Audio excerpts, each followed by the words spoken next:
Income tax से बचने के लिए अगर आप गलत डिडक्शंस क्लेम कर रहे हो या फिर गलत एंट्रीज आईटीआर में डाल रहे हो तो आप बड़ा बुरा फंस सकते हो, क्योंकि अब इनकम टैक्स डिपार्टमेंट एआई और डेटा एनालिटिक्स जैसे टूल्स यूज कर रहा है जो आपकी हर एंट्री को ट्रैक कर रहे हैं। अभी इन्वेस्टिगेशन में इनकम टैक्स डिपार्टमेंट ने देखा है कि रिफंड एजेंट्स के थ्रू लोग फेक या फिर इन्फ्लेटेड डिडक्शंस डाल रहे हैं, एचआरए के रेंट रिसीप्ट बनाई जा रही हैं, डोनेशंस फेक दिखाए जा रहे हैं और हेल्थ इंश्योरेंस प्रीमियम का अमाउंट भी बड़ा चढ़ा के क्लेम किया जा रहा है। इनकम टैक्स डिपार्टमेंट ने ज्यादातर फ्रॉड इन सेक्शंस में डिटेक्ट किया है, जैसे कि हाउस रेंट अलाउंस हो गया, डोनेशंस एंड पॉलिटिकल कंट्रीब्यूशंस हो गए, हेल्थ इंश्योरेंस के प्रीमियम हो गए, यहाँ पे भी फ्रॉड डिटेक्ट हुआ है। इसके अलावा education loan, home loan, EV loan interest हो गया, यहाँ पे भी फ्रॉड डिटेक्ट हुआ है। साइंटिस्ट रिसर्च और मेडिकल ट्रीटमेंट क्लेम्स में भी फ्रॉड डिटेक्ट हुआ है। प्रॉब्लम यहाँ से शुरू होती है कि जब आपका आईटीआर फाइल करने वाला बंदा आपको ये बोलता है, अरे सर डिडक्शंस क्लेम कर लो, रेंट हो ना हो कुछ फेक रेंट रिसिप्ट हम लगा देंगे, आपको पैसा दिला देंगे, पैसा आपको वापस मिल जाएगा। लेकिन जब डिपार्टमेंट ने आईटी डिपार्टमेंट ने एआई से पैटर्न ट्रैक किया तो फ्रॉड सामने आया।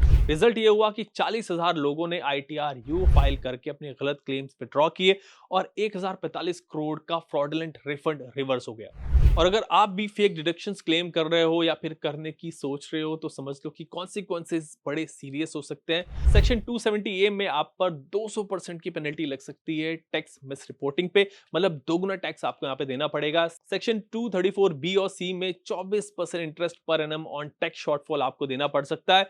अगर आपने कम टैक्स दिया है तो उस अमाउंट के साथ 24% इंटरेस्ट भी देना पड़ेगा आपको हर साल। सेक्शन 276 सी में विलफुल टैक्स फ्रॉड पे अप टू 7 इयर्स की जेल है, यानी अगर आपने जानबूझ के टैक्स नहीं भरा है, कुछ फ्रॉड नोटिस कर लिया आईटी डिपार्टमेंट ने, तो आपको जेल भी हो सकती है। लेकिन अगर आपसे जेन्युइनली गलती हो गई या फिर आपको किसी ने गलत गाइड कर दिया है तो पैनिक नहीं करना है। आपके पास एक ऑप्शन है आईटीआर यू का। आईटीआर यू का फुल फॉर्म है अपडेटेड रिटर्न, या आप ओरिजिनल आईटीआर के बाद भी फाइल कर सकते हो फाइनेंशियल ईयर खत्म होने के 5 साल के बाद तक। आईटीआर यूज से आप ये सब काम कर सकते हो। कोई इनकम छूट गई है तो वो ऐड कर सकते हो, आप गलती से किए गए एक्स्ट्रा क्लेम्स हटा सकते हो, रिफंड के लिए की गई ओवर रिपोर्टिंग को आप वहां पे विड्रॉ कर सकते हो, टैक्स लायबिलिटी सही करना विदाउट लीगल ट्रबल, आप ये सब काम कर सकते हो आईटीआर यू के थ्रू। टैक्स सिस्टम जो है स्मार्ट हो गया, एआई हर चीज रिकॉर्ड कर रहा है, आपको भी स्मार्ट बनने की जरूरत है। थोड़ा एक्स्ट्रा रिफंड मिलने का लालच फ्यूचर में आपको पेनल्टी, इंटरेस्ट और लीगल ट्रबल में डाल सकता है। सो सही काम करो, सही फाइलिंग करो।